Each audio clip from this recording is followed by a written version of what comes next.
Ubaidullah ইবনু মুয়াজ আল আম্বারি রাহিমাহুল্লাহ ইয়াকুব ইবনু আসিম ইবনু উরওয়া ইবনু মাসুদ আস সাকাফি রাদিয়াল্লাহু আনহু থেকে বর্ণিত।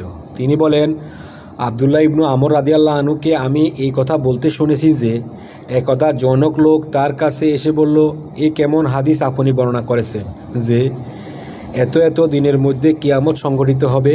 এই কথা শুনে তিনি বললেন, সুবহানাল্লাহ অথবা লা ইলাহা ইল্লাল্লাহ অথবা অবিকল কোনো শব্দ। তারপর তিনি বললেন, আমি তো শুধু এই কথাই বলেছিলাম যে অচিরে তোমরা এমন ভয়াবহ ঘটনা প্রত্যক্ষ করবে যা ঘরবাড়ি জ্বালিয়ে দিবে। এই ঘটনা কায়েম হবেই হবে। এরপর রাসূলুল্লাহ সাল্লাল্লাহু আলাইহি ওয়াসাল্লাম বললেন, আমার উম্মতের মধ্যেই দাজ্জালের আবির্ভাব হবে এবং সে 40 পর্যন্ত অবস্থান করবে। আমি জানি না 40 দিন না 40 মাস না 40 বছর।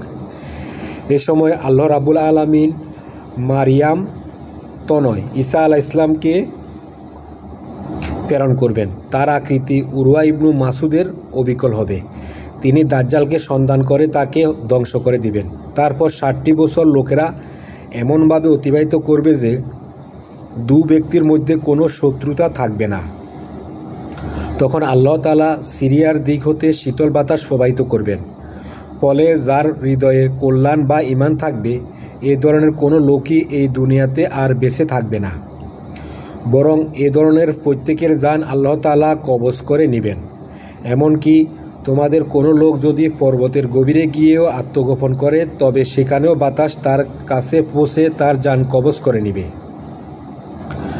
আবদুল্লাহ রাদিয়াল্লাহু আনহু বলেন, আমি রাসূলুল্লাহ সাল্লাল্লাহু আলাইহি ওয়াসাল্লামকে এই কথা বলতে শুনেছি যে তখন খারাপ লোকগুলো পৃথিবীতে অবশিষ্ট থাকবে।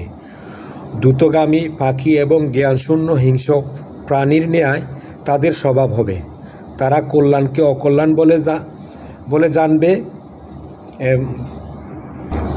তারা কল্যাণকে কল্যাণ বলে জানবে না এবং অকল্যাণকে অকল্যাণ বলে মনে করবে না। এ সময় শয়তান এক আকৃতিতে তাদের কাছে এসে বলবে, তোমরা কি আহ্বানে সাড়া দিবে না? তারা বলবে, আপনি আমাদের কোন বিষয়ে আদেশ করছেন? তখন সে তাদের মূর্তি পূজার নির্দেশ দিবে। এমত অবস্থায় তাদের জীবন উপকরণে প্রশস্ততা থাকবে এবং তারা স্বাচ্ছন্দ্যময় জীবনযাপন করবে। তখনই সিংহায় ফুৎকার দেওয়া হবে, যেন এ আওয়াজ শুনবে সে তার গার একদিকে অবনমিত করবে এবং অন্যদিকে উত্তোলন করবে।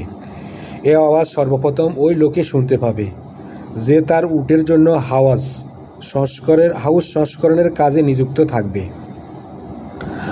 আওয়াজ শোনা মাত্র সে অজ্ঞান হয়ে লুটে পড়বে। সাথে সাথে অন্যান্য লোকেরাও অজ্ঞান হয়ে যাবে।